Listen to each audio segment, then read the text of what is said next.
കഥ തുടരുന്നു. ലോറികൾ ഇടിമിന്നൽ പോലെ മുന്നോട്ട് കുതിച്ചു. അതിനിടെ ഒന്നിൽ നിന്ന് ഒരു കത്തിയ തീപ്പെട്ടി കമ്പ് പുറത്തു പറന്നു വന്നു. റോഡിൽ പടർന്നിരുന്ന പെട്രോളിന് മീതെ അത് വീണു. ഒരു തീപ്പാമ്പ് കാറിന് നേരെ ഓടി. അടുത്ത നിമിഷം കാർ ഒരു അഗ്നിവലയത്തിലായി. പിറ്റേന്ന് രാവിലെ 9 മണി. പരീക്ഷണനായി SI ചന്ദ്രശേഖർ വീട്ടിലെത്തി. തലേന്ന് രാത്രിയിൽ പോയിട്ട് അപ്പോഴാണ് മടങ്ങി വരുന്നത്. സതീഷിൻ്റെയും അമ്മ സുശീലയുടെയും മൃതദേഹങ്ങൾ പോസ്റ്റ്മോർട്ടത്തിന് അയക്കുന്നതുവരെ അവിടെ തന്നെ നിൽക്കേണ്ടി വന്നു. സംശയം തോന്നിയ ഭാഗങ്ങളിലൊക്കെ ബംഗാളി സംഘത്തെ തപ്പി. കിട്ടിയില്ല. അച്ഛാ, അയാളെ കണ്ടതേ ഋഷികേശും ധനുഷും ഓടി അടുത്തെത്തി. അച്ഛന് കുഴപ്പമൊന്നുമില്ലല്ലോ? ഇല്ല. അയാൾ അവരെ നോക്കി ചിരിച്ചു. അമ്മയോടൊന്നും പറഞ്ഞിട്ടില്ലല്ലോ അല്ലേ? ഇല്ല.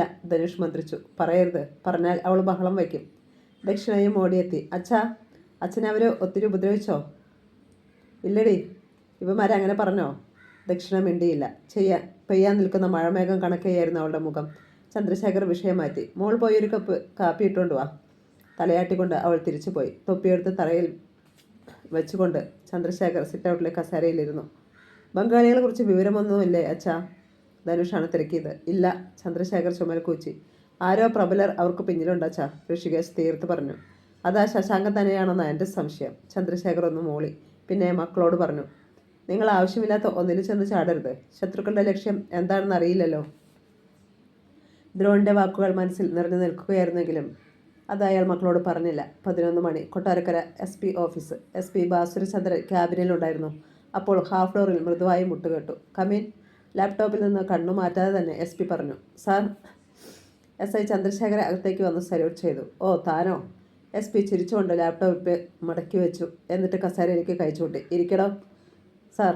ചന്ദ്രശേഖർ ഇരുന്നു. ഇന്നലെ എനിക്ക് എറണാകുളം വരെ പോകേണ്ടി വന്നു. മടങ്ങിയെത്തിയിട്ട് കഷ്ടിച്ച് 1 മണിക്കൂറായി കാണും. കൃത്യം നടന്ന സ്പോട്ടിലേക്ക് പുറപ്പെടാൻ ഭാവിക്കുകയായിരുന്നു. ചന്ദ്രശേഖർ SPയുടെ മുഖത്തേക്ക് തന്നെ കണ്ണുകൾ ഉറപ്പിച്ചുകൊണ്ട് ചുണ്ടനക്കി. സാർ, കാര്യങ്ങൾ നമ്മൾ കരുതുന്നതിനേക്കാൾ അപ്പുറത്താണെന്ന് എനിക്ക് ഉറപ്പുണ്ട്. ഈ കൊട്ടാരക്കര പോലുള്ള ഒരു സ്ഥലത്ത് എനിക്ക് നേരെയുള്ള വധശ്രമം, സതീഷിൻ്റെയും അവൻ്റെ അമ്മയുടെയും കൊലപാതകം, പിന്നെ എൻ്റെ വൈഷ്ണവ്, ഇതൊക്കെ അതിലേക്കാണ് വിരൽ ചൂണ്ടുന്നത്. SP ഒന്ന് ഞെട്ടി. വൈഷ്ണവിൻ്റേത് മർഡറോ? അതെ സാർ. അവന്മാരെ എൻ്റെ മുഖത്ത് നോക്കി തന്നെ അങ്ങനെ പറഞ്ഞു. ചന്ദ്രശേഖർ ചുരുങ്ങിയ വാക്കുകളിൽ SPയോട് കാര്യം പറഞ്ഞു. മയക്കുമരുന്ന് മാഫിയ തന്നെയാണ് ഇതിന് പിന്നിൽ, സംശയമില്ല സാർ. പക്ഷേ ആ ഗ്രൂപ്പിൻ്റെ തലപ്പത്ത് ഓടാനവട്ട ശശാങ്കനെ പോലെയുള്ളവർ ഉണ്ടെങ്കിൽ. ബാസുരചന്ദ്രൻ്റെ കണ്ണുകൾ വികസിച്ചു. ശശാങ്കൻ? തനിക്ക് ഉറപ്പുണ്ടോ? ഏകദേശം അയാളുടെ വാടക കെട്ടിടത്തിലാണ് കൊലയാളികൾ താമസിക്കുന്നത്. ഇത്രയും കാലത്തിനിടയിൽ അവരെക്കുറിച്ച് യാതൊരു സൂചനയും അയാൾക്ക് കിട്ടിയിരുന്നില്ല എന്ന് പറഞ്ഞാൽ അതെങ്ങനെ വിശ്വസിക്കും സാർ? ഒന്ന് നിർത്തിയിട്ട് ചന്ദ്രശേഖർ തുടർന്നു. അതുകൊണ്ട് ഞാൻ വന്നത് 2 കാര്യത്തിനാണ് സാർ. പറയൂ. SP മേശയിലേക്ക് കൈമുട്ടുകൾ ഊന്നി മുന്നോട്ട് ആഞ്ഞിരുന്നു. ശശാങ്കനെ ചോദ്യം ചെയ്യാൻ സാറ് സമ്മതിക്കണം. പിന്നെ ബംഗാളികൾ ഉപേക്ഷിച്ച പിക്കപ്പ് വാൻ, അത് സൂക്ഷിച്ചിരുന്നത് ഇവിടുത്തെ സ്റ്റേഷനിലാണ്. അതുതന്നെയാണ് അവർ കഴിഞ്ഞ രാത്രിയിലും ഉപയോഗിച്ചതെന്ന് എനിക്കറിയാം സാർ. You mean? SPയുടെ പുരികങ്ങൾ വളഞ്ഞു. Yes sir. ഇവിടുത്തെ സ്റ്റേഷനിലുള്ളവർ അറിയാതെ ആ വാൻ അവർക്ക് കിട്ടില്ലല്ലോ. SP വല്ലാത്തൊരു പ്രതിസന്ധിയിലായി. തനിക്കറിയാമല്ലോ ശേഖര, ഇവിടുത്തെ SI മുൻമന്ത്രിയുടെ അടുത്ത ബന്ധുവാ. പിന്നെ ശശാങ്കൻ, രാഷ്ട്രീയത്തിൽ അയാൾക്കുള്ള ഇൻഫ്ലുവൻസ്. സൂക്ഷിച്ചേ നമുക്ക് രണ്ടും കൈകാര്യം ചെയ്യാൻ പറ്റൂ. താനൊരു കാര്യം ചെയ്യ്. ഈ 2 പേരെയും കൊടുക്കാനുള്ള കുറച്ച് എവിഡൻസ് കൂടി കളക്ട് ചെയ്യ്. എന്നിട്ടെല്ലാം വളരെ പെട്ടെന്നായിരിക്കണം. അതിന് എൻ്റെ അനുമതിക്ക് പോലും താൻ കാക്കണ്ട. ആരൊക്കെ നോക്കിയാലും പുറത്തു വരാത്ത കുരുക്കായിരിക്കണം അവർക്കെതിരെ പ്രയോഗിക്കേണ്ടത്. SPയുടെ വാക്കുകളിൽ ആത്മരോഷം തിങ്ങി. സാർ. ചന്ദ്രശേഖർക്ക് സന്തോഷമായി. എന്തു വന്നാലും SP സാർ തൻ്റെ ഒപ്പം നിൽക്കുമെന്ന് അയാൾക്കറിയാം. പിന്നെ SP ബാക്കി പറഞ്ഞു. പ്രതികളെ കയ്യിൽ കിട്ടിയാൽ ആ നിമിഷം ചെയ്യേണ്ടത് ചെയ്തേക്കണം. പിന്നീട് അതിന് അവസരം കിട്ടിയെന്ന് വരില്ല. ചന്ദ്രശേഖർക്ക് മനസ്സിലായല്ലോ സാർ. അയാൾ എഴുന്നേറ്റു.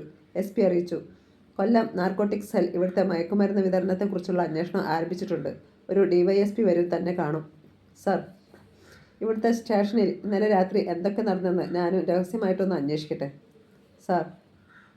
SPയോട് യാത്ര പറഞ്ഞ് ചന്ദ്രശേഖർ പുറത്തിറങ്ങുമ്പോൾ മുറ്റത്തൊരു ജീപ്പ് വന്നു നിന്നു. അതിൽ നിന്ന് കൊട്ടാരക്കര SI ഇറങ്ങി. പകയോടെ അയാൾ തന്നെ നോക്കുന്നത് ചന്ദ്രശേഖർ കണ്ടു. അതോടെ അയാൾക്കുറപ്പായി തൻ്റെ സംശയം ശരിയായി വരികയാണ്. എന്താ ശേഖര വിശേഷിച്ച്? കണ്ണുകളിലെ പക സമർത്ഥമായി ഒളിപ്പിച്ചുകൊണ്ട് കൊട്ടാരക്കര SI തിരക്കി. ഒന്നും പറയണ്ടല്ലോ, തലവേദന തന്നെ. സാരമില്ല, എല്ലാ വേദനയ്ക്കും മരുന്നുണ്ടല്ലോ. മറുപടിക്ക് കാക്കാതെ ചന്ദ്രശേഖർ ബൊലിറോയിൽ കയറി. ASI രവീന്ദ്രൻ എല്ലാം കണ്ടു തിരക്കി. എന്താ സാറേ, അങ്ങേര് ഒരുമാതിരി വെട്ടുപോത്തിനെ പോലെ? പോത്ത് പിന്നെ മാനിനെ പോലെ ആകുമോടോ? ചന്ദ്രശേഖർ ചിരിച്ചു. രവീന്ദ്രനും. ആ നേരത്ത് ചന്ദ്രശേഖരൻ്റെ വീട്ടിലുണ്ടായിരുന്നു SP-യുടെ മകൻ പ്രകാശ് ചന്ദ്രൻ. കുട്ടികൾ അവൻ്റെ അടുത്താണ്, കാവേരി അടുക്കളയിലും.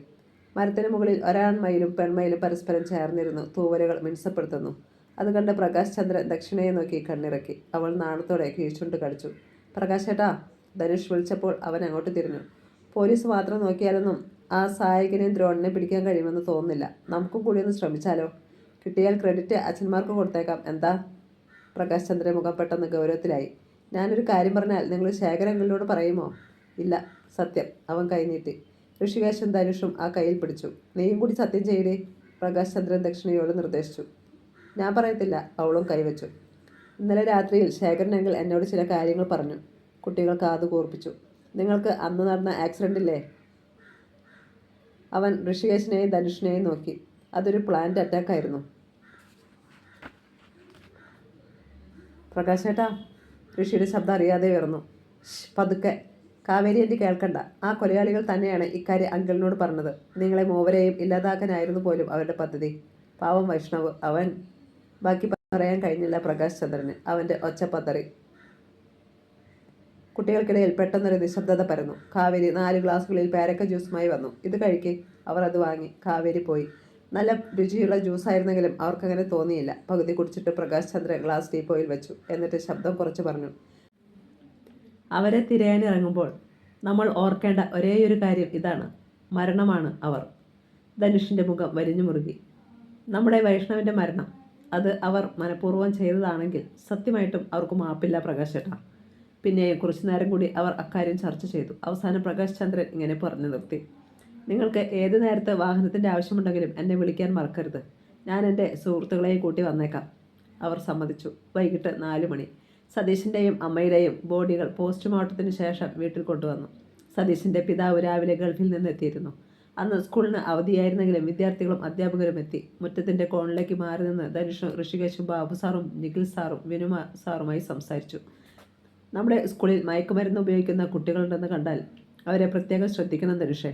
എങ്കിലേ നമുക്ക് ഈ ലോബികളിലേക്ക് എത്തിപ്പെടാനാവൂ, വിനു സാർ പറഞ്ഞു. വിദ്യാർത്ഥികളുടെ കാര്യം ഞങ്ങളെക്കാൾ കൂടുതൽ നിങ്ങൾക്കാണ് മനസ്സിലാക്കാൻ കഴിയുക. ധനുഷ് മറുപടി പറയാൻ ഭാവിക്കുകയായിരുന്നു. പെട്ടെന്ന് അവൻ്റെ കണ്ണുകൾ ഒന്നിടങ്ങി. അവൻ്റെ നോട്ടം ചെന്നെത്തിയിടത്തേക്ക് മറ്റുള്ളവരും നോക്കി. ഒരു യുവാവ്. അന്ന് സതീശൻ രക്ഷപ്പെട്ടത് അവൻ്റെ ബൈക്കിലല്ലേടാ? ധനുഷ് ഋഷികേശിനോട് തിരക്കി. അതെ, അവനും പറഞ്ഞു. ഇവൻ്റെ ഹെൽമറ്റിനുള്ളിലാണ് അന്ന് ലക്ഷങ്ങളുടെ മയക്കുമരുന്ന് സ്റ്റാമ്പ് ഉണ്ടായിരുന്നത്. എങ്കിൽ ഉടൻ ചന്ദ്രശേഖർ സാറിനെ വിവരമറിയിക്കും. നിഖിലിന് തിടുക്കമായി. വേണ്ട സാർ, അതിനു മുമ്പ് ഞങ്ങൾക്ക് അവനോട് ചിലത് തിരക്കാനുണ്ട്. ഋഷികേശിൻ്റെ പല്ലുകൾ ഞെരിഞ്ഞു. അപ്പോൾ പെട്ടെന്ന് സതീശൻ്റെ അച്ഛൻ ഉച്ചത്തിൽ നിലവിളിക്കുന്നത് കേട്ടു. മോനെ സതീശ, സുശീലേ, ഇനി ഞാൻ ഒറ്റയ്ക്കാണല്ലോടി. മൃതദേഹങ്ങൾ ചിതയിലേക്ക് എടുക്കുകയാണ്. അധ്യാപകരുടെ ശ്രദ്ധ അവിടേക്കായി. ഒരു നിമിഷം കഴിഞ്ഞ് തിരിഞ്ഞു നോക്കുമ്പോൾ ഋഷികേശിനെയും ധനുഷിനെയും കണ്ടില്ല. അവർ നേരത്തെ ചെറുപ്പക്കാരൻ നിന്ന ഭാഗത്തേക്ക് കണ്ണയച്ചു. അവനുമില്ല. ആർക്കോ ഫോൺ ചെയ്തിട്ട് അവനപ്പോൾ കുറച്ചകലെ റോഡിലിരുന്ന ബൈക്കിൽ കയറുകയായിരുന്നു. ഞാൻ വരാം, എത്ര വേണമെങ്കിലും തരാം. ഫോൺ പോക്കറ്റിലിട്ടിട്ട് അവൻ ഹെൽമറ്റ് വെച്ചു. പിന്നെ ബൈക്ക് സ്റ്റാർട്ട് ചെയ്തു. റബ്ബർ തോട്ടത്തിന് നടുവിനെ റോഡിലൂടെ അത് പാഞ്ഞുപോയി. രണ്ടാമത്തെ വളവ് പിന്നിട്ടതും അവൻ ബ്രേക്ക് അമർത്താൻ ഭാവിച്ചു. അതിനു മുമ്പ് റോഡിൻ്റെ ഓരം ചേർന്ന് പോവുകയായിരുന്ന ധനുഷും ഋഷികേശും സൈക്കിളിൽ നിന്ന് ചാടിയിറങ്ങി. ധനുഷ് ബൈക്കിന് നേരെ സൈക്കിൾ തള്ളിവിട്ടു. അടുത്ത നിമിഷം ബൈക്ക് അതിലിടിച്ചു. ചെറുപ്പക്കാരനോടൊപ്പം അത് മറിഞ്ഞു. റോഡ് സൈഡിലെ കരിയിലകൾക്ക് മുകളിലൂടെ നിരങ്ങി ബൈക്ക് തിട്ടയിൽ ചെന്നിടിച്ചു. തെറിച്ചു വീണ ബൈക്കിൽ നിന്ന് ചെറുപ്പക്കാരൻ ചാടി എഴുന്നേറ്റു. തോന്നിയാസം കാണിക്കുന്നോടാ പട്ടി. അവൻ തൻ്റെ ഹെൽമറ്റ് വലിച്ചൂരി അടിക്കാൻ ഭാവിച്ചു. എന്നാൽ തൊട്ടുമുന്നിൽ ധനുഷിൻ്റെ കത്തുന്ന കണ്ണുകൾ കണ്ട് അവൻ പതറി. നീ? അതേടാ, ധനുഷ് കടപ്പല്ലമർത്തി. നിന്നെ കുറച്ച് ദിവസമായിട്ട് ഞങ്ങൾ തിരഞ്ഞുകൊണ്ടിരിക്കുക. സതീശിനെ കൂടി കൊന്നു കഴിഞ്ഞാൽ നിന്നിലേക്ക് ആരും എത്തില്ലെന്ന് കരുതിയോ? ധനുഷിൻ്റെ ചോദ്യവും അടിയും ഒന്നിച്ചായിരുന്നു. അവൻ തിട്ടയിലേക്ക് കമിഴ്ന്നു. ധനുഷ് അവൻ്റെ പുറത്ത് ചവിട്ടിപ്പിടിച്ചു. പിന്നെ തിടുക്കം കൂട്ടി. ഋഷി, ആർക്കും സംശയം തോന്നാത്തതുപോലെ ഈ ബൈക്കും സൈക്കിളുകളും ഒതുക്കി വയ്ക്കേ. ഋഷികേശ് വേഗത്തിൽ അങ്ങനെ ചെയ്തു. ധനുഷിൻ്റെ കാൽ കീഴിൽ ചെറുപ്പക്കാരൻ കുതിറിക്കൊണ്ടിരുന്നു. വിടടാ എന്നെ, അല്ലെങ്കിൽ നീയൊക്കെ അനുഭവിക്കും. അത് ഞങ്ങൾക്കറിയാം, ധനുഷ് ചീറി. പക്ഷേ നിന്നെ വിടുന്നതിന് മുമ്പ് നിൻ്റെ മനസ്സിലുള്ളതൊക്കെ ഞങ്ങളിങ്ങ് പിഴുതെടുത്തിരിക്കും. ഋഷികേശ് കൂടി അടുത്തെത്തിയതോടെ ധനുഷ് കാൽ മാറ്റി. പിന്നെ ഇരുവരും ചേർന്ന് അവനെ തിട്ടയ്ക്ക് അപ്പുറത്തേക്ക് മറിച്ചു. തുടർന്ന് റബ്ബർ തോട്ടത്തിലൂടെ താഴേക്ക് വലിച്ചു കൊണ്ടുപോയി. ചരിഞ്ഞ ഭൂമിയായിരുന്നു അവിടെ. റോഡിൽ നിന്ന് നോക്കിയാൽ കാണാത്തത്ര താഴെ എത്തിയവർ. അവിടെ ഒരു ചെറിയ തോടുണ്ടായിരുന്നു. തോട്ടിൻ കരയിൽ നിൽക്കുന്ന പാഴ്മരങ്ങളിൽ കുരുമുളക് വള്ളികൾ ആർത്തു വളർന്നു കിടക്കുന്നു. സമീപത്തെങ്ങും ആൾപ്പാർപ്പുമില്ല. ചെറിയ പാറകളിൽ തട്ടിയൊഴുകുന്ന കണ്ണീർ പോലെയുള്ള വെള്ളം. ധനുഷും ഋഷികേശും ചേർന്ന് ചെറുപ്പക്കാരനെ തോട്ടിലേക്ക് തള്ളി. ഒപ്പം ചാടുകയും ചെയ്തു. മുട്ടോളം മാത്രം വെള്ളം. അത് ചുറ്റും ചിതറിത്തെറിച്ചു. അവരുടെ വസ്ത്രങ്ങൾ നനഞ്ഞൊട്ടി. ഇരിക്കടാ അവിടെ. ഋഷികേശ് ഒരു പാറയിലേക്ക് കയച്ചുകൊണ്ട് ചുറ്റും നോക്കിക്കൊണ്ട് അവനിരുന്നു. ഇവരുടെ പിടിയിൽ നിന്ന് അത്ര വേഗത്തിൽ രക്ഷപ്പെടാൻ കഴിയില്ലെന്ന് അവന് ഉറപ്പായി. നിന്റെ പേരെന്താ? അവൻ്റെ തൊട്ടുമുമ്പിൽ നിന്നുകൊണ്ട് ഋഷികേശ് ആ കണ്ണുകളിലേക്ക് ഉറ്റുനോക്കി. സുധീഷ്. അവൻ്റെ നാവനങ്ങി. ഈ പേര് കള്ളമാണെന്ന് ഞങ്ങൾക്കറിയാം. എങ്കിലും വിളിക്കാൻ മാത്രം ഇരിക്കട്ടെ. ധനുഷ് പിന്നിൽ നിന്ന് അവൻ്റെ ഇരു കവിളുകളിലും തടവി. നല്ല കവിള്. ഒറ്റയടി കൂടി. രണ്ട് കാതുകളും ചേർത്ത് ഇരു കൈകൾ കൊണ്ടും. ആ. അവൻ എഴുന്നേൽക്കാനാഞ്ഞു. ധനുഷ് പിടിച്ചിരുത്തി. അനങ്ങരുത്. എന്നെ തല്ലിയ കൈകൾ ഇനി നിനക്കൊന്നും കാണത്തില്ല. നീയൊന്നും കരുതുന്നത് പോലെയല്ല ഞാൻ. എനിക്ക് എന്തെങ്കിലും പറ്റിയാൽ വേറെ ആൾ വരും. നീയൊന്നും താങ്ങത്തില്ല. ഏത് SIയുടെ മക്കളാണെങ്കിലും. സുധീഷ് ഭീഷണി മുഴക്കി.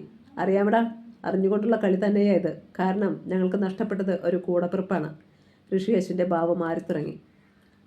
സുധീഷിൻ്റെ കണ്ണുകളിലൊരു നടുക്കം മിന്നി. അവൻ പെട്ടെന്ന് പറഞ്ഞു. വൈഷ്ണവിൻ്റെ മരണത്തിൽ എനിക്ക് യാതൊരു പങ്കുമില്ല. ഋഷികേശും ധനുഷും പരസ്പരം നോക്കി.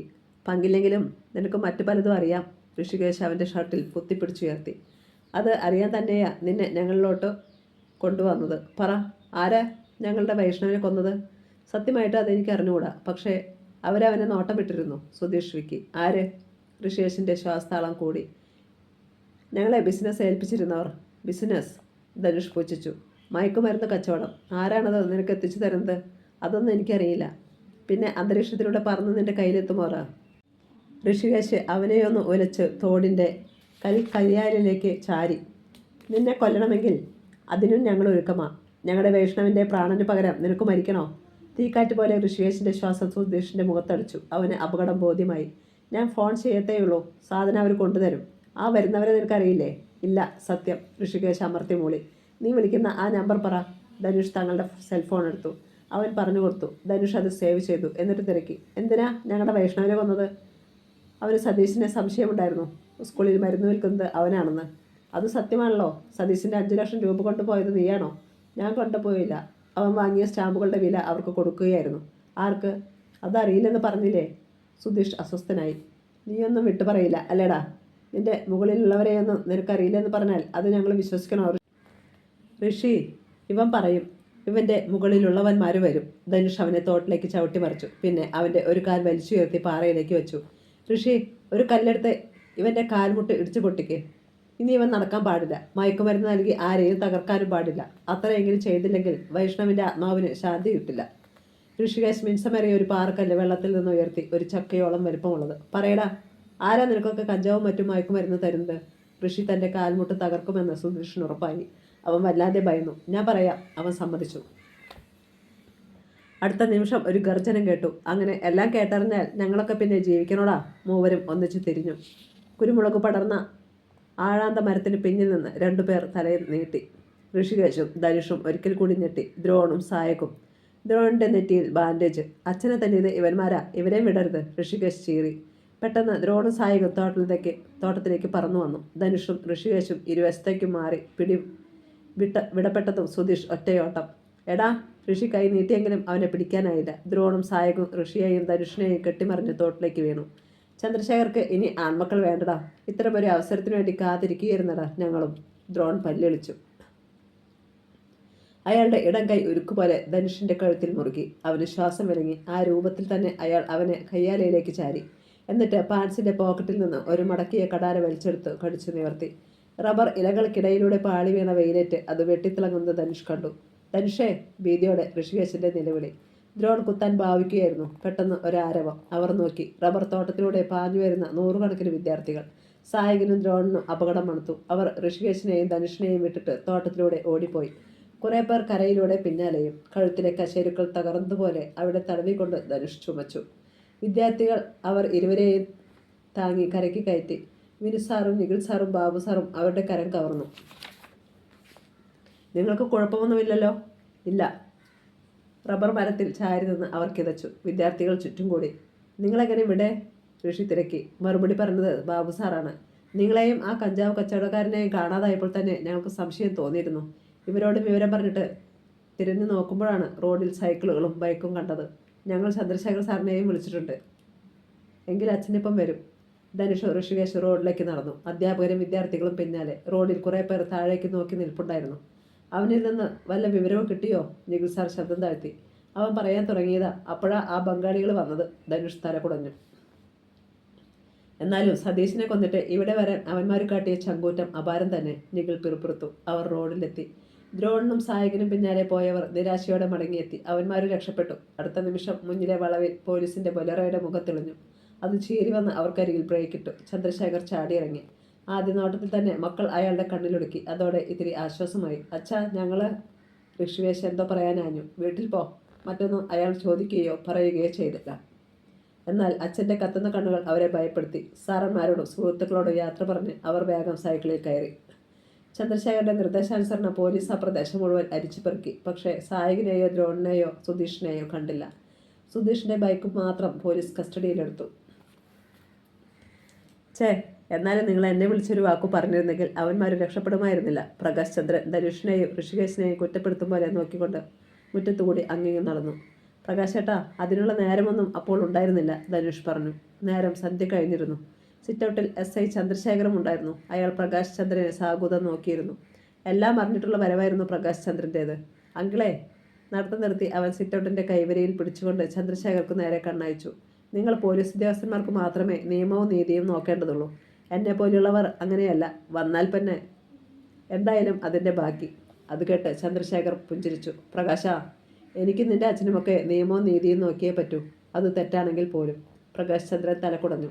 ചില ഗൾഫ് രാജ്യങ്ങളിലെ പോലെയുള്ള നിയമമാണ് ഇവിടെയും വേണ്ടിയിരുന്നത്. കൊലയാളികളുടെ കഴുത്ത് വെട്ടണം, മോഷ്ടിക്കുന്നവൻ്റെ കൈ. ഇത്തിരി ഉറക്കെ തന്നെ ചിരിച്ചുപോയി ചന്ദ്രശേഖർ. എന്താങ്കിൽ എന്നെ പരിഹസിച്ചതാണോ? പ്രകാശിൻ്റെ നെറ്റി ചുളിഞ്ഞു. അല്ല, അങ്ങനെയൊരു നിയമം ഇവിടെ ഉണ്ടായിരുന്നെങ്കിൽ പല രാഷ്ട്രീയ നേതാക്കന്മാർക്കും സർക്കാർ ഉദ്യോഗസ്ഥർക്കും ഇപ്പോൾ കൈയും തലയും കാണുമായിരുന്നില്ല. കൊല്ലണം അവനെയൊക്കെ. Shoot at sight. അവൻ ജ്വലിക്കുകയാണ്. അല്ലെങ്കിൽ ഇവിടെ സാധാരണക്കാരന് ജീവിക്കാനാവുമോ? പ്രകാശേ, ചന്ദ്രശേഖർ വിളിച്ചു. യുവത്വത്തിൻ്റെ തിളപ്പുകൊണ്ട നീയും ഇവന്മാരുമൊക്കെ ഇങ്ങനെ ചിന്തിക്കുന്നത്. പക്ഷേ നമ്മുടെ രാജ്യം അനുശാസിക്കുന്ന നിയമത്തിൻ്റെ പിൻബലത്തിൽ തന്നെ അവനെയൊക്കെ ഞാൻ പൊക്കിയിരിക്കും. ഏറിയാൽ 2 നാൾ. നീ നോക്കിക്കോ. അപ്പോൾ ചായയുമായി ദക്ഷിണ അവിടേക്ക് വന്നു. പ്രകാശേട്ടാ, ചൂട് കൂടുതലാണേ. അവൾ ചിരിച്ചു. അവന് പറ്റിയതും അതാ. ഉഷ്ണേന ശാന്തി എന്നാണല്ലോ പ്രമാണം. ചന്ദ്രശേഖരൻ ചിരിച്ചു. ഗൗരവം ഒട്ടും വിടാതെ പ്രകാശ് ചന്ദ്രൻ ചായ ഗ്ലാസ് എടുത്തു. അടുത്ത നിമിഷം അവൻ്റെ ഫോൺ ശബ്ദിച്ചു. പപ്പയ്യ പറഞ്ഞുകൊണ്ട് അവൻ മുറ്റത്തിൻ്റെ കോണിലേക്ക് മാറി നിന്ന് അറ്റൻഡ് ചെയ്തു. പിന്നെ തിടുക്കത്തിൽ മടങ്ങി വന്നു. എനിക്കിടം പോകണം. വൈകിട്ട് മമ്മിയെ ഡോക്ടറുടെ അടുത്ത് കൊണ്ടുപോകണമെന്ന് പറഞ്ഞിരുന്നു. ഞാനതങ്ങ് മറന്നു. ചായ കുടിക്കാതെ തന്നെ അവൻ മടങ്ങി. ചന്ദ്രശേഖർ മക്കളെ നോക്കി. അവർ മുഖം കൊടുക്കാതെ നിൽക്കുകയാണ്. ഋഷി, ധനുഷേ, അയാൾ വിളിച്ചു. അച്ഛാ. അവർ തിരിഞ്ഞു. ഞാൻ നിങ്ങളെ ശകാരിക്കുമെന്ന് ഭയപ്പെടേണ്ട. കാരണം ഒരു കാര്യം പറഞ്ഞാൽ അത് നിങ്ങൾക്ക് മനസ്സിലാകുമെന്ന് എനിക്ക് ഉറപ്പുണ്ട്. അച്ഛാ, ആ കഞ്ചാവ് കച്ചവടക്കാരനെ കണ്ടപ്പോൾ ഋഷി പരിങ്ങി. ഒക്കെ എനിക്ക് മനസ്സിലാകുന്നുണ്ട്. പക്ഷേ നിങ്ങൾ ഓർക്കേണ്ട കാര്യം വേറെയാണ്. ഞാനും കാവേരിയും ദക്ഷിണയും ഒരാൾ പോയതിൻ്റെ വേദനയിൽ നിന്ന് നമ്മൾ ഇതുവരെ കര കയറിയിട്ടില്ല. അതിനിടയ്ക്ക് ഇനിയും. ചന്ദ്രശേഖരൻ്റെ ശബ്ദം പതറി. അവന്മാർക്കൊന്നും നോക്കാനില്ല. ഇവിടെ എനിക്ക് എന്തെങ്കിലും പറ്റിയാൽ പോലും കാവേരിക്കും ദക്ഷിണയ്ക്കും നിങ്ങളുണ്ടാവണം. അച്ഛാ, ഋഷികേശും ധനുഷും ഒന്നിച്ചു വിളിച്ചു. അച്ഛനെന്ത് ഇങ്ങനെയൊക്കെ പറയുന്നത്? ഏയ്, ഇങ്ങു വാ. അയാൾ എഴുന്നേറ്റ് കൈകൾ വിരിച്ചു പിടിച്ചു. മക്കൾ അതിനുള്ളിലേക്ക് അമർന്നു. അയ്യടാ, അങ്ങനെ ഇപ്പം നിങ്ങൾ മാത്രം പോരല്ലോ. ദക്ഷിണയും ഓടി വന്ന് അവരോടൊട്ടി. ഇനി ഞാൻ പറയുന്നത് നിങ്ങൾ ശ്രദ്ധിച്ചു കേൾക്കണം. ചന്ദ്രശേഖർ മക്കളെ തന്നിൽ നിന്ന് അടർത്തി. എനിക്ക് കിട്ടിയിരിക്കുന്ന സൂചനകൾ അനുസരിച്ച് ശത്രുക്കൾ പ്രബലരാണ്. പോലീസ് കുപ്പായത്തിനുള്ളിൽ നിന്ന് എനിക്ക് പലതും ചെയ്യാൻ കഴിയും. പക്ഷേ നിങ്ങൾ അങ്ങനെയല്ല. ഒരിക്കൽ ഏതെങ്കിലും കേസിൽ കുരുങ്ങിപ്പോയാൽ അത് നിങ്ങളുടെ ഭാവിക്ക് ദോഷമാകും. എന്തൊക്കെയോ സത്യങ്ങൾ മറച്ചു വെച്ചുകൊണ്ടാണ് ചന്ദ്രശേഖർ സംസാരിക്കുന്നതെന്ന് മക്കൾക്ക് തോന്നി. ഇന്ന് ഉണ്ടായതത്രയും ഒന്ന് വിശദീകരിച്ച് പറഞ്ഞേ. ചന്ദ്രശേഖർ വീണ്ടും കസേരയിലിരുന്നു. അയാൾ ചായ കുടിക്കുന്നതിനിടയിൽ മക്കളെല്ലാം പറഞ്ഞു. ആ ഫോൺ നമ്പർ ഇങ്ങുതാ. ധനുഷ് അതും പറഞ്ഞു കൊടുത്തു. ചന്ദ്രശേഖറിൽ വല്ലാത്തൊരു ഞെട്ടൽ പടർന്നു. എങ്കിലും അയാൾ അത് മക്കളെ അറിയിക്കാതിരിക്കാൻ ശ്രമിച്ചു. ശരി, നിങ്ങൾ പോയിക്കോ. ധനുഷും ഋഷികേശും ദക്ഷിണയും അകത്തേക്ക് പോയ ഉടൻ അയാൾ സൈബർ സെല്ലിലേക്ക് വിളിച്ചു. സൈബർ സിവിൽ പോലീസ് ഓഫീസർ അയാളുടെ പരിചയക്കാരനായിരുന്നു. ഡേവിഡേ, ഞാനാ. ഈ നമ്പറിലേക്ക് ഒരു മാസത്തിൽ വരികയും പോകുകയും ചെയ്ത എല്ലാ കോളുകളുടെയും ഡീറ്റെയിൽസ് വേണം, വോയിസ് അടക്കം. വേണമെങ്കിൽ SP സാറിനെ കൊണ്ട് പറയിക്കാം. അയാൾ നമ്പർ പറഞ്ഞു കൊടുത്തു. അതൊന്നും വേണ്ട ശേഖർ സാറേ. അപ്പുറത്ത് നിന്ന് ഡേവിഡിൻ്റെ ശബ്ദം കേട്ടു.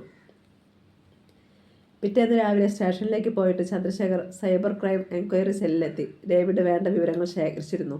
ഹെഡ്സെറ്റ് വെച്ചുകൊണ്ട് ചന്ദ്രശേഖർ വോയിസ് റെക്കോർഡർ ഓൺ ചെയ്തു. അയാളുടെ മുഖത്ത് വിവിധ ഭാവങ്ങൾ മിന്നി. ഡേവിഡേ, ഇനിയും ഈ നമ്പറിലേക്ക് വരുന്ന കോളുകൾ ശ്രദ്ധിക്കണം. ശരി സാർ. അറിയാമല്ലോ, ഒന്നും ലീക്ക് ചെയ്യരുത്. ഡേവിഡ് ചിരിച്ചു. അറിയാം സാർ. അവിടെ നിന്ന് ചന്ദ്രശേഖർ പോയത് SP ബാസുരചന്ദ്രൻ്റെ അടുത്തേക്കാണ്. കാര്യങ്ങൾ അറിയിച്ചപ്പോൾ SPയും വേണ്ട പിന്തുണ പ്രഖ്യാപിച്ചു. ഉച്ച കഴിഞ്ഞു. സ്റ്റേഷനിലിരിക്കുമ്പോൾ ചന്ദ്രശേഖർക്ക് ഡേവിഡിൻ്റെ കോൾ വന്നു. അയാളെല്ലാം ശ്രദ്ധയോടെ കേട്ടു. പിന്നെ ഹെഡ് കോൺസ്റ്റബിൾ അശോകനെ തൻ്റെ ക്യാബിനിലേക്ക് വിളിപ്പിച്ചു. സാർ, അയാളെത്തി. അശോകൻ ഇരിക്കേ. സാർ, അയാളിരുന്നു.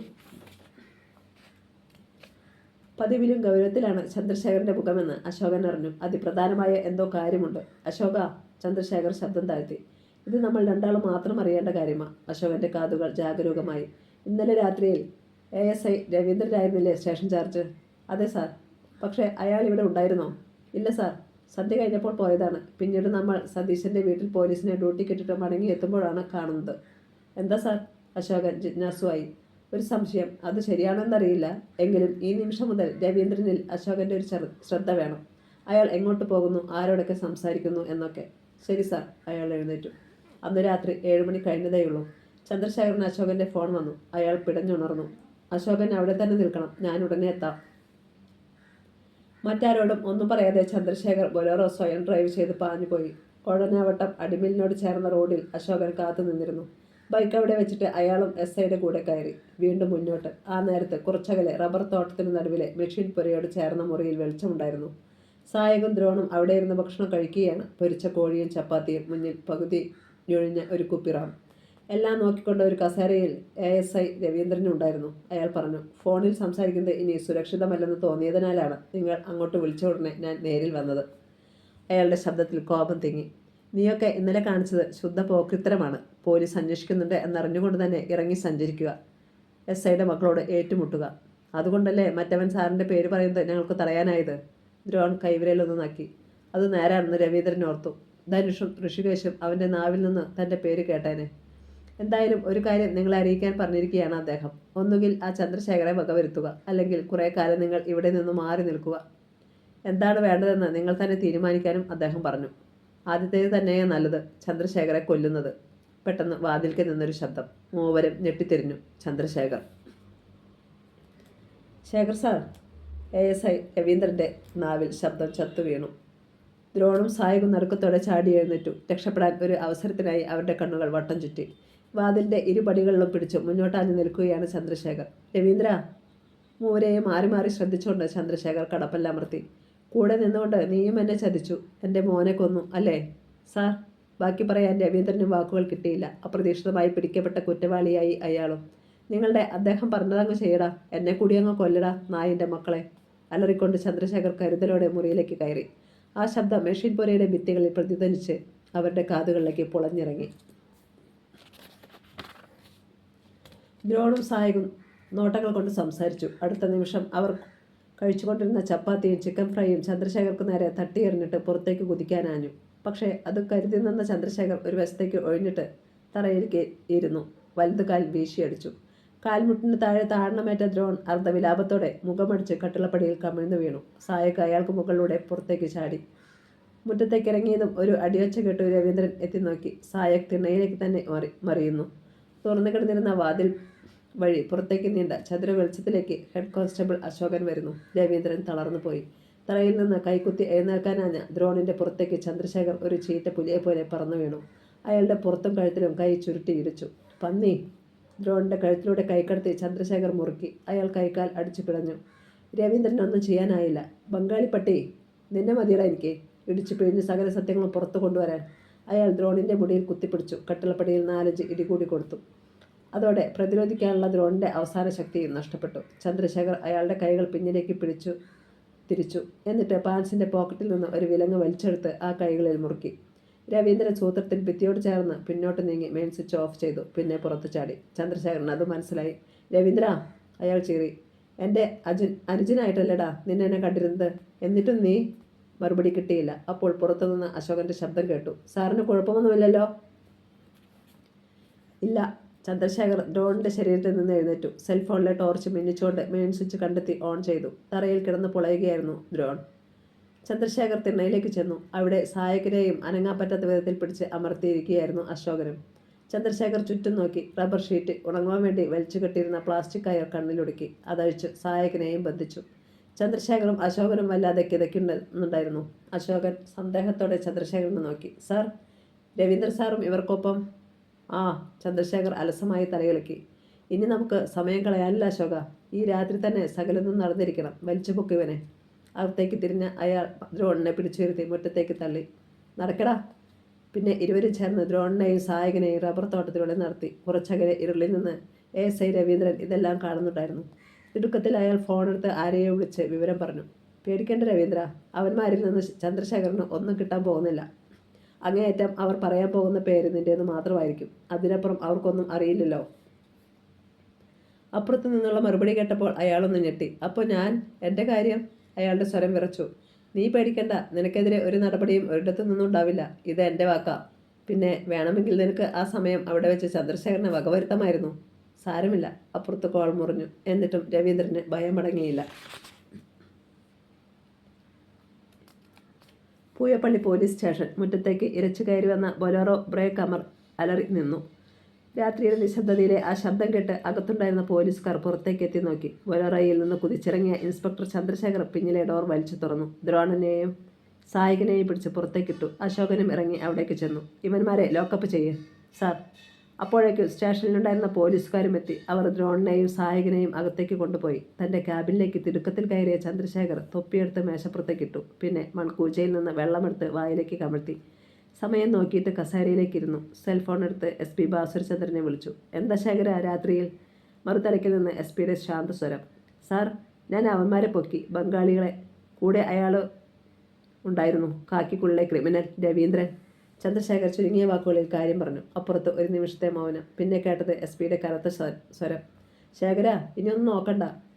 എന്ത് കോൺസിക്വൻസ് ഉണ്ടായാലും അത് ഞാൻ നേരിട്ടിരിക്കും. ലോക്കപ്പ് മർദ്ദനമെന്നോ പോലീസിൻ്റെ കിരാതവാഴ്ചയെന്നോ മീഡിയക്കാർ പറഞ്ഞേക്കും. എന്നാലും സാരമില്ല. ചതയ്ക്കണം. ചതച്ചു പിഴിഞ്ഞ് അവൻ്റെയൊക്കെ നാവിൽ കുരുങ്ങിക്കിടക്കുന്ന സത്യങ്ങൾ പുറത്തു കൊണ്ടുവരണം. ഈ രാത്രി പുലരും മുമ്പ്. SPയുടെ വാക്കുകൾക്ക് തീപിടിച്ചു. പിന്നെ രവീന്ദ്രൻ, ഇനി ഒരിക്കലും അവൻ സർവീസിലുണ്ടായിരിക്കില്ല. Thank you sir. SPയുടെ പിന്തുണ ഒരാവേശമായി ചന്ദ്രശേഖരൻ്റെ ഞരമ്പുകളിൽ പിടച്ചു. വർദ്ധിത വീര്യത്തോടെ അയാൾ ചാടി എഴുന്നേറ്റു. അപ്പോൾ ബാസുരചന്ദ്രൻ്റെ വാക്കുകൾ ഇത്രയും കൂടി കേട്ടു. തൽക്കാലം അവന്മാരുടെ അറസ്റ്റ് രേഖപ്പെടുത്തണ്ട. മീഡിയക്കാരും ഒന്നും അറിയണ്ട. ശരി സാർ. ചന്ദ്രശേഖർ ഹാഫ് ഡോർ തുറന്ന് പുറത്തെത്തി. അശോക. ഹെഡ് കോൺസ്റ്റബിൾ അശോകൻ ഓടിയെത്തി. എല്ലാ ജനാലകളും വാതിലുകളും അടച്ചേര്. ഒരു ശബ്ദം പോലും പുറത്തു പോകാൻ പാടില്ല. ആരെങ്കിലും ഇവിടേക്ക് വരികയാണെങ്കിൽ അവരോട് സംസാരിക്കാൻ 2 പേർ പുറത്തു നിൽക്കാനും പറ. സാർ. അശോകൻ വാതിൽക്കിലേക്ക് പോയി. അപ്പോൾ ചന്ദ്രശേഖരൻ്റെ സെൽഫോൺ ശബ്ദിച്ചു. അയാൾ അതെടുത്ത് നോക്കി. വീട്ടിൽ നിന്നാണ്. ഒന്നും മിണ്ടാതെ ഫോൺ സൈലൻറ്റ് മോഡിലാക്കി. സ്റ്റേഷനിലെ ലാൻഡ് ഫോണിൻ്റെ റിസീവറും എടുത്ത് താഴ്ത്തി വെച്ചു. ലാക്കപ്പിലേക്കുള്ള CCTV ക്യാമറ ഓഫ് ചെയ്തു. എന്നിട്ട് സെല്ലിന് നേരെ നടക്കുമ്പോൾ അയാൾ കണ്ടു മുന്നിലെ ഗ്രില്ലൊഴികെയുള്ള വാതിലുകളും ജനാലകളും അടച്ചിരിക്കുന്നു. പോലീസുകാർ അയാളെ തന്നെ പകച്ചു നോക്കി നിൽക്കുന്നു. ചന്ദ്രശേഖർ അവരോട് പറഞ്ഞു. കുറച്ചു നേരത്തേക്ക് ഇത് മാതൃക പോലീസ് സ്റ്റേഷൻ അല്ലാതാകുകയാണ്. ചില കുറ്റങ്ങൾ തെളിയിക്കാൻ ഇത് ആവശ്യമാണ്. പിന്നെ ഞാൻ പറയുന്നത് വരെ നിങ്ങൾ സെൽഫോൺ ഉപയോഗിക്കാൻ പാടില്ല. കനത്തതായിരുന്നു അയാളുടെ ശബ്ദം. ഒപ്പം ഇത്രയും കൂടി ചന്ദ്രശേഖർ കൂട്ടിച്ചേർത്തു. ഈ കൂട്ടത്തിൽ നിൽക്കുന്നവരിൽ ആരെങ്കിലും രവീന്ദ്രനെ പോലെ ശത്രുപക്ഷത്താണെങ്കിൽ ഈ നിമിഷം പുറത്തു പോകാം. അക്കാര്യത്തിൽ എനിക്ക് യാതൊരു പരാതിയുമില്ല. പോലീസുകാരുടെ മുഖം വിളറി. അശോകനെയും കൂട്ടി ചന്ദ്രശേഖർ സെല്ലിലേക്ക് കയറി. ആ സമയം ചന്ദ്രശേഖറിൻ്റെ വീട്ടിൽ. ഈ അച്ഛനെന്താ ഫോൺ എടുക്കാത്തത്? ഋഷികേശും ധനുഷും പരസ്പരം നോക്കി. അല്പം മുമ്പാണ് പ്രകാശ് ചന്ദ്രൻ അവരെ വിളിച്ചു പറഞ്ഞത് ദ്രോണിനെയും സഹായകനെയും അറസ്റ്റ് ചെയ്ത വിവരം. അപ്പോൾ മുതൽ അവർ അച്ഛനെ ഫോണിൽ കിട്ടാൻ ശ്രമിക്കുകയാണ്. കാവേരി കിടന്നു കഴിഞ്ഞിരുന്നു.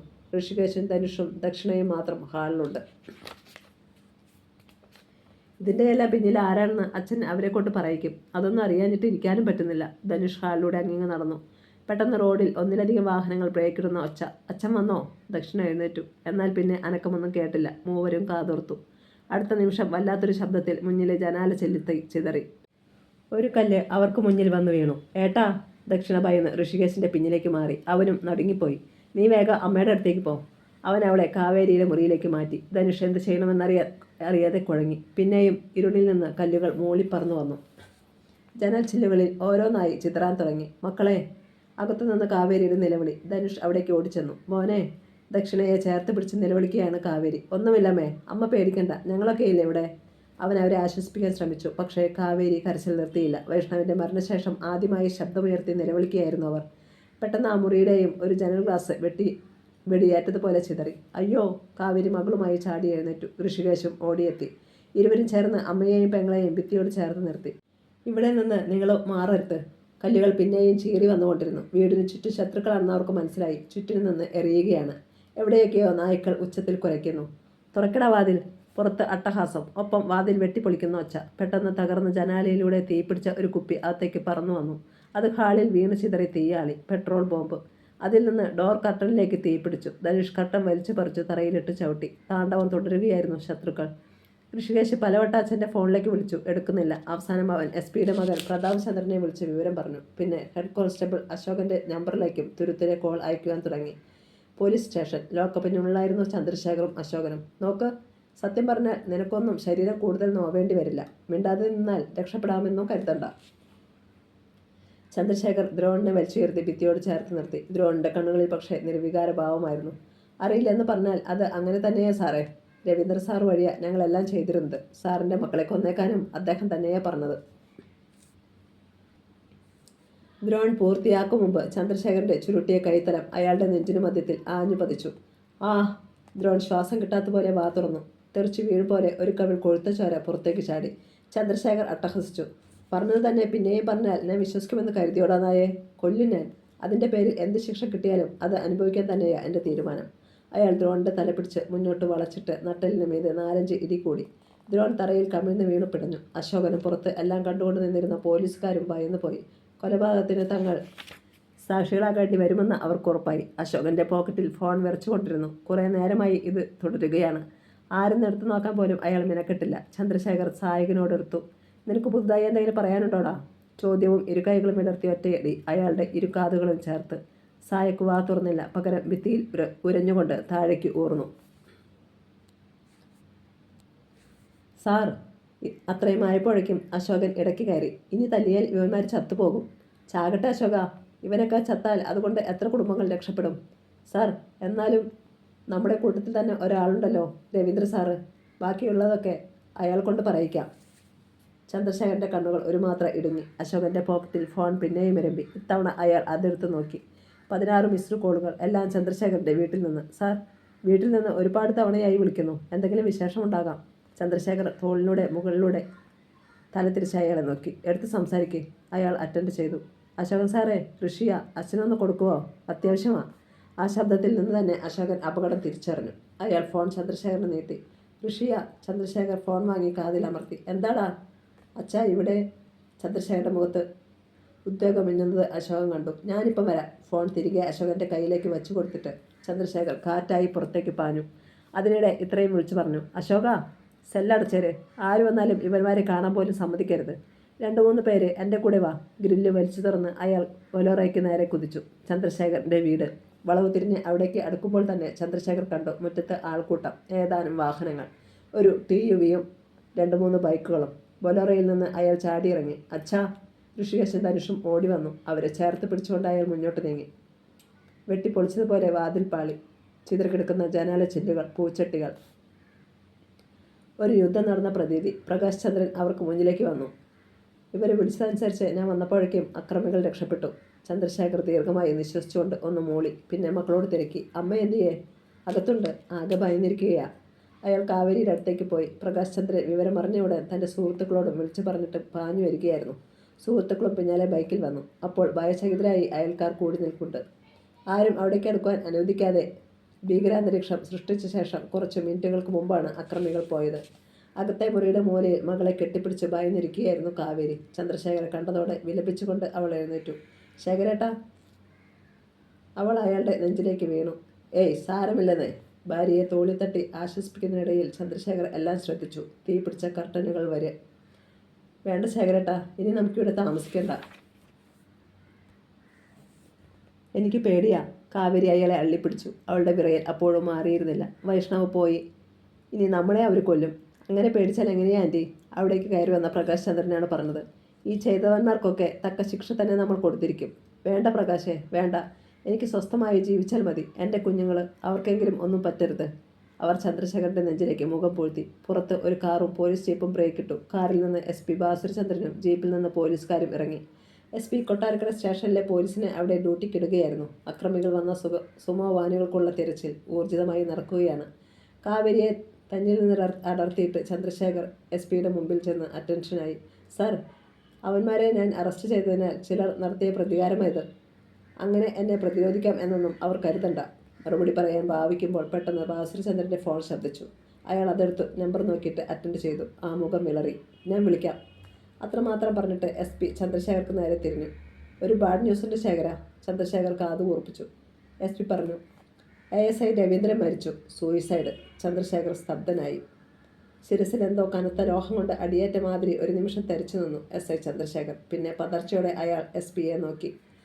ബാസുരചന്ദ്രൻ്റെ ചുണ്ടനങ്ങി. ഇതല്ലാതെ വേറൊരു മാർഗവുമില്ലെന്ന് കരുതി കാണും രവീന്ദ്രൻ. ഇത്രയും കാലം പോലീസിന്റെ കുപ്പായത്തിൽ നടന്നിട്ട് കുറ്റവാളിയായി പിടിക്കപ്പെടുക എന്ന് പറഞ്ഞാൽ സാധാരണ ആർക്കും അത് താങ്ങാനാവില്ല. ഒരു പക്ഷേ ഇതുവരെ അയാളുടെ കൂടെ നിന്നിരുന്നവരും കൈയൊഴിഞ്ഞു കാണും. അത് ശരിയാണെന്ന് ചന്ദ്രശേഖരനും തോന്നി. അത് കേട്ട് പ്രകാശ് ചന്ദ്രനും പറഞ്ഞു. അങ്കിള് വരിയിടാവേണ്ട കാര്യമില്ല. അർഹിക്കുന്ന ശിക്ഷ രവീന്ദ്ര സാറ് ഏറ്റുവാങ്ങിയതാണെന്ന് കരുതിയാൽ മതി. ഇത്തരത്തിൽ ജീവിക്കുന്നവർക്ക് അവസാനം ഇതൊക്കെ തന്നെയാണ് വിധി. ചന്ദ്രശേഖർ തല കുടഞ്ഞു. സാർ, എനിക്ക് അവിടേക്കൊന്ന് പോകണം. അയാൾ SPക്ക് നേരെ തിരിഞ്ഞു. ഞാനും വരുന്നു. ബാസുരചന്ദ്രൻ കൊട്ടാരക്കരയിൽ നിന്ന് വന്ന പോലീസ് സേനയ്ക്ക് നിർദ്ദേശം നൽകി. നേരം പുലരും വരെ നിങ്ങൾ ഇവിടെ ഡ്യൂട്ടിയിലുണ്ടാവണം. സാർ. കൊട്ടാരക്കര SI അറ്റൻഷനായി. പൂയപ്പള്ളി സ്റ്റേഷനിൽ നിന്ന് ഒപ്പം വന്നവരോട് ചന്ദ്രശേഖരൻ പറഞ്ഞു. ബൊലോറോ നിങ്ങൾ കൊണ്ടുപോ. എന്നിട്ട് 4 പേർ രവീന്ദ്രൻ്റെ ക്വാർട്ടേഴ്സിലേക്ക് വരണം. അശോകനോട് സ്റ്റേഷനിൽ തന്നെ നിൽക്കാൻ പറ. സാർ. അവർ ബൊലോറോയുമായി പോയി. SPയും ചന്ദ്രശേഖറും SPയുടെ കാറിലും രവീന്ദ്രൻ്റെ വീട്ടിലേക്ക് പോയി. ശേഖര, യാത്രാമധ്യേ ബാസുരചന്ദ്രൻ സംസാരിച്ചു. അവന്മാർ എന്തെങ്കിലും വിട്ടു പറഞ്ഞോ? ബംഗാളികൾ. ഇല്ല സാർ. എത്രയൊക്കെ ചോദ്യം ചെയ്തിട്ടും അവർ രവീന്ദ്രൻ്റെ പേര് മാത്രമേ മിണ്ടുന്നുള്ളൂ. SP കനപ്പിച്ചു മൂളി. ഇതിനൊക്കെ പിന്നിൽ ഒരു വൻ റാക്കറ്റ് തന്നെ ഉണ്ടെന്ന കാര്യത്തിൽ സംശയമില്ല. അവരിൽ നിന്ന് കൂടുതൽ സൂചനകൾ കിട്ടാതിരിക്കില്ല. Sir, രവീന്ദ്രൻ്റെ quarters. രാത്രിയായിട്ടും അവിടെ ധാരാളം ആളുകളുണ്ടായിരുന്നു. കാറിൽ നിന്നിറങ്ങിയ SPയെയും SIയെയും കണ്ട് അവർ ഇരുവശത്തേക്ക് മാറി. വലിയ ഒരു 2 നില കെട്ടിടമായിരുന്നു അത്. ഇത്തരം ഒരെണ്ണം വാടകയ്ക്കെടുക്കാനുള്ള പണം രവീന്ദ്രന് എവിടെ നിന്ന് വരുന്നുവെന്ന് ചന്ദ്രശേഖർ പലപ്പോഴും ചിന്തിച്ചിട്ടുണ്ട്. അകത്തേക്ക് കടന്ന ബാസുരചന്ദ്രനും ചന്ദ്രശേഖറും ഒരു നിമിഷം സ്തംഭിച്ചു നിന്നു. പിന്നെ ശിരസിൽ നിന്ന് തൊപ്പിയെടുത്തു. സിറ്റിംഗ് റൂമിലെ ഫാനിൽ തൂങ്ങി നിൽക്കുകയായിരുന്നു രവീന്ദ്രൻ. തറയിൽ നിന്ന് കഷ്ടിച്ച് 3 അടി ഉയരത്തിൽ അയാളുടെ നിശ്ചല ശരീരത്തിൻ്റെ കാൽക്കീഴിൽ ഒരു കസേര ചെരിഞ്ഞു കിടപ്പുണ്ട്. സാറേ. പെട്ടെന്ന് ഹൃദയഭേദകമായ ഒരു വിലാപം. ഇരുവരും അവിടേക്ക് തിരിഞ്ഞു. രവീന്ദ്രൻ്റെ ഭാര്യയും കുട്ടികളും. 10 വയസ്സിൽ താഴെ വരുന്ന 2 കുട്ടികൾ. ഒരാണും ഒരു പെണ്ണും. ഞങ്ങളെ ഇട്ടേച്ച് പോകാൻ രവിയേട്ടന് എങ്ങനെ തോന്നി സാറേ? ഈ സാർ എന്തിനാ അങ്ങേരെ ഇങ്ങനെ ദ്രോഹിച്ചത്? രവീന്ദ്രൻ്റെ ഭാര്യ ചന്ദ്രശേഖരന് നേരെ കൈ ചൂണ്ടി. ചന്ദ്രശേഖർ ഞെട്ടിപ്പോയി. ആ സ്ത്രീയും മക്കളും ഓടിവന്ന് SPയുടെ കാലിൽ കെട്ടിപ്പിടിച്ചു. ഞങ്ങളെ കൊല്ലരുതെന്ന് പറയണേ സാറേ. SPയും വിളറിപ്പോയി. അയാൾ ഒന്നുലഞ്ഞു. എന്നിട്ട് വേഗം അവിടെ നിന്നിരുന്ന സ്ത്രീകളെ നോക്കി. ഇവരെ അകത്തേക്ക് കൊണ്ടുപോ. അവർ വന്ന് വല്ലവിധേനയും രവീന്ദ്രൻ്റെ ഭാര്യയെയും കുട്ടികളെയും അവിടെ നിന്ന് മാറ്റി. സാർ. ചന്ദ്രശേഖർ എന്തോ പറയാനാഞ്ഞു. വേണ്ടെന്ന് SP ആംഗ്യം കാണിച്ചു. ഒന്ന് ചിന്തിച്ചിട്ട് ചന്ദ്രശേഖർ നാട്ടുകാരുടെ അടുത്തേക്ക് ചെന്നു. എന്താ ശരിക്കും ഇവിടെ സംഭവിച്ചത്? ഒന്നും അറിയത്തില്ല സാറേ. പ്രായമായ ഒരാൾ പറഞ്ഞു. നിലവിളി കേട്ടാ ഞങ്ങൾ വരുന്നത്. അപ്പോഴേക്കും രവീന്ദ്ര സാറിൻ്റെ അനക്കം നിലച്ചിരുന്നു. അതിനു മുമ്പ് വേറെ ശബ്ദമൊന്നും കേട്ടില്ലേ? ഇല്ല. നിങ്ങൾ വരുമ്പോൾ ഇവിടെ മറ്റാരെങ്കിലും ഉണ്ടായിരുന്നോ? ഏതെങ്കിലും വാഹനമോ മറ്റോ പോകുന്നത് കണ്ടോ? ഇല്ല. ആരാ വാതിൽ തുറന്നു വന്നത്? തുറന്നു കിടക്കുകയായിരുന്നു. ചന്ദ്രശേഖരൻ്റെ തലച്ചോറ് ചുട്ടുപഴുത്തു. അങ്ങനെ സൂയിസൈഡ് ചെയ്യുന്നവനാണ് രവീന്ദ്രനെന്ന് തോന്നുന്നില്ല. പ്രത്യേകിച്ചും പിന്നിൽ ശക്തമായ ലോബിയുള്ളപ്പോൾ. അയാൾ പ്രതിരോധിക്കാനേ ശ്രമിക്കൂ. ശേഖര. അകത്തുനിന്ന് SPയുടെ വിളി. ചന്ദ്രശേഖർ തിടുക്കത്തിൽ തിരിഞ്ഞു. പെട്ടെന്ന് പുറത്ത് ചില വാഹനങ്ങൾ ബ്രേക്കിടുന്ന ഒച്ച. ചന്ദ്രശേഖർ നിന്നു. വാഹനങ്ങളിൽ നിന്ന് വീഡിയോ ക്യാമറയും മൈക്രോഫോണുമായി ചിലർ ചാടിയിറങ്ങി. ലോക്കൽ ചാനലുകാർ. ചന്ദ്രശേഖരന് സന്ദേഹം മണത്തു. ഇത്രയും വേഗം ഇവർ എത്തണമെങ്കിൽ എവിടെയൊക്കെയോ കരുതിക്കൂട്ടിയ കളികൾ നടക്കുന്നുണ്ട്. ക്യാമറകൾ കൺതുറന്ന് കഴിഞ്ഞിരുന്നു. കട്ടിപ്രകാശം വട്ടം ചുറ്റി. ചന്ദ്രശേഖരനെ തടയാൻ കഴിയും മുമ്പ് ചാനലുകാർ വാതിൽക്കൽ നിന്ന് ചിത്രങ്ങൾ പകർത്തി തുടങ്ങി. ചന്ദ്രശേഖർ തിടുക്കത്തിൽ SPയോട് എന്തോ പറയാനാഞ്ഞു. അതിനു മുമ്പ് SP പറഞ്ഞു. ദാ ബോഡിയുടെ പോക്കറ്റിലിരിക്കുന്ന ആ പേപ്പറിങ് എടുക്ക്. അപ്പോഴാണ് ചന്ദ്രശേഖറും അത് ശ്രദ്ധിക്കുന്നത്. രവീന്ദ്രൻ്റെ ഷർട്ടിൻ്റെ പോക്കറ്റിൽ ഇത്തിരി പുറത്തേക്ക് തള്ളിയിരിക്കുന്ന ഒരു കടലാസ്. ചന്ദ്രശേഖർ തറയിൽ കിടക്കുന്ന കസേരയിൽ തൊടാതെ മറ്റൊന്ന് നീക്കിയിട്ട് അതെടുത്തു. 4 മടക്കിയ ഒരു ചെറിയ പേപ്പർ. അയാൾ അത് ബാസുരചന്ദ്രന് നീട്ടി. SP അത് പോക്കറ്റിൽ വയ്ക്കാൻ ഭാവിക്കുമ്പോൾ ചാനൽ റിപ്പോർട്ടർ തിരക്കി. എന്താ സാറേ അത് വായിക്കാത്തത്? രവീന്ദ്ര സാറ് മരിച്ചതിൻ്റെ കാരണം മറയ്ക്കാനുള്ള ശ്രമമാണോ? അങ്ങോട്ട് നീങ്ങി നിൽക്കടാ. ചന്ദ്രശേഖർ പെട്ടെന്ന് അയാൾക്ക് മുന്നിലേക്ക് കയറി.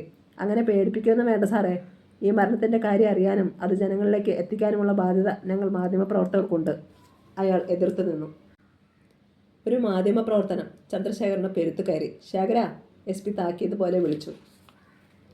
Sorry sir. അയാൾ പെട്ടെന്ന് സംയമനം പാലിച്ചു. ഞങ്ങൾക്ക് എന്ത് മറക്കാനാടോ? ഞങ്ങളുടെ കൂട്ടത്തിൽ ഒരാൾ മരിച്ചു. അതിൻ്റെ കാരണം തീർച്ചയായും ഞങ്ങൾ അന്വേഷിക്കുക തന്നെ ചെയ്യും. SP കരുതലോടെ ചാനലുകാരുമായി സംസാരിച്ചു. എങ്കിൽ പിന്നെ സാറെന്തിനാ രവീന്ദ്ര സാറിൻ്റെ ആത്മഹത്യക്കുറിപ്പ് വായിക്കാതെ പോക്കറ്റിൽ വയ്ക്കുന്നത്? അവർ വിടുന്ന ലക്ഷണമില്ല. SP കോപം കടിച്ചമർത്തി. പിന്നെ ആ കടലാസ് എടുത്ത് നിവർത്തി. ഏതാനും വരികൾ മാത്രം. ആഗ്രഹമുള്ളതുകൊണ്ടല്ല ഞാൻ എൻ്റെ ഭാര്യയെയും കുഞ്ഞുങ്ങളെയും തനിച്ചാക്കിയിട്ട് പോകുന്നത്. ഭയം കൊണ്ടാ, മനസ്സമാധാനം ഇല്ലാത്തതുകൊണ്ടാ. SI ചന്ദ്രശേഖർ സാറിൻ്റെ മാനസിക പീഡനം കൊണ്ടാ. അദ്ദേഹം പറയുന്നത് അനുസരിച്ചില്ലെങ്കിൽ എൻ്റെ കുടുംബം തകർത്ത് കളയുമെന്ന് ഭീഷണിപ്പെടുത്തുകയാ. ഞാൻ മരിച്ചു കഴിഞ്ഞാൽ എൻ്റെ ഭാര്യയും കുഞ്ഞുങ്ങളുമെങ്കിലും രക്ഷപ്പെടുമെന്ന് കരുതുകയാ. മേലുദ്യോഗസ്ഥരോട് പറഞ്ഞാലും അദ്ദേഹം എൻ്റെ കുടുംബം തകർക്കും. പോട്ടെ, അദ്ദേഹം 2 നിരപരാധികളെ അറസ്റ്റ് ചെയ്തിട്ടുണ്ട്. അവരുടെ ഗതിയും എൻ്റേതുപോലെ ആയേക്കാം. രവീന്ദ്രൻ പേരിന് മുകളിൽ ഒപ്പുമിട്ടിട്ടുണ്ട്.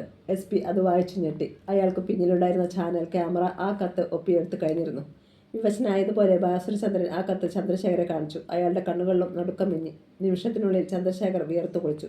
സാർ, എനിക്കറിയാം ശേഖര. SP ശബ്ദം താഴ്ത്തി.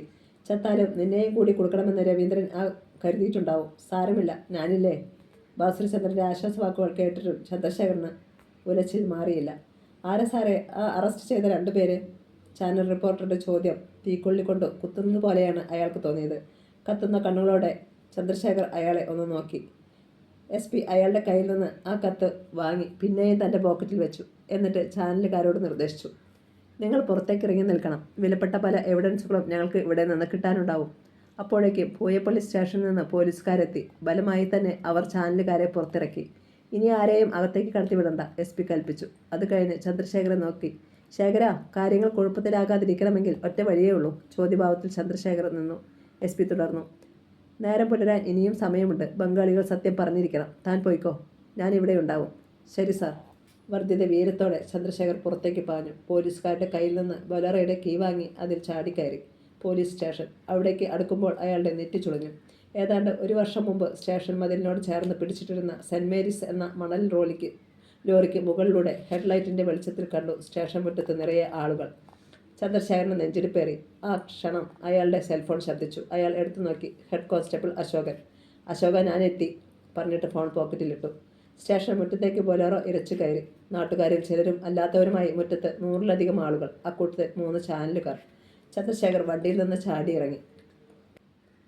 ക്യാമറകൾ അയാളെ ഫോക്കസ് ചെയ്തു. വെളിച്ചം അയാളെ പൊതിഞ്ഞു. കഥ തുടരും.